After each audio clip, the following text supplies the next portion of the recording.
I have good news for you and I have bad news for you when it comes to the issue of marijuana. The Atlantic explains here, recreational marijuana users can now legally light up a joint in states representing about 5% of the U.S. population. By the time Americans wake up on November 9th, that percentage could be swelling to more than 25%. Measures to legalize and regulate the sale of cannabis are on the ballot in California, Arizona, Massachusetts, Maine, and Nevada. And recent polls show the yes vote to be winning in all 5 states. Not only is that good news, that is overwhelmingly positive news. But the bad news here is from the International Business Times, and they break it down for us. A deep-pocketed coalition is spending big to keep marijuana illegal.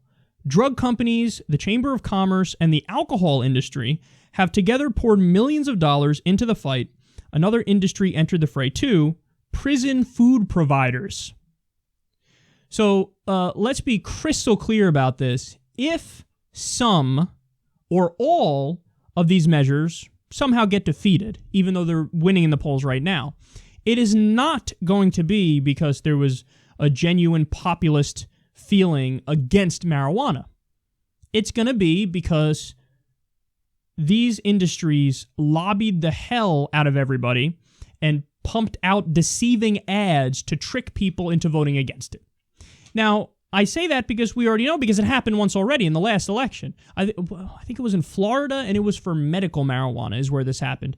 You had very deceptive ads come out where people thought voting one way on it would mean, legalizing medical marijuana, but voting that way on it meant the opposite. So, and this is what happened. This is the last-ditch effort by the establishment and by the special interests to try to defeat something that they know it's a Hail Mary throw. So, this has happened before, and this is the only thing standing in the way of national legal marijuana. Because when you look at the polls, it's crystal clear. From like a year ago, and it's probably even higher now, but it was 58% of the American people said, yeah, legalize recreational marijuana all over the country. So when you have that many people on the side, this isn't, politically toxic. In fact, that's fairly devastating. That's checkmate, son. That's game, set, match. The only thing stopping it are the industries I just laid out. Why?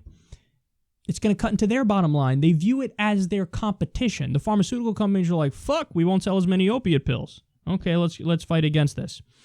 You have the Chamber of Commerce, for whatever reason. They think it's bad for their business. You have alcohol industry. They view it as competition to marijuana. And prison food providers, they want to keep the prisons full so they can keep selling their food. So they want people to still be arrested for marijuana.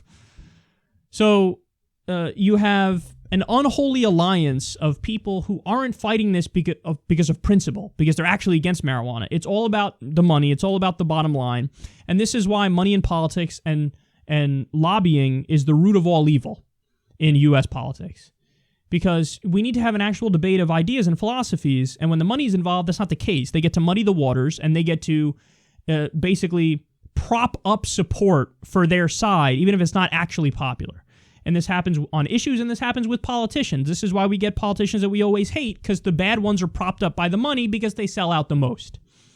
So this is the problem, and I can only hope that the polls stay the same and people don't get fooled by the tricky ads when push comes to shove, and they do vote to legalize it. I want these states to legalize it, and not just these states to legalize it. I want it to eventually be legalized at a federal level, and I would also free all of the nonviolent drug offenders today.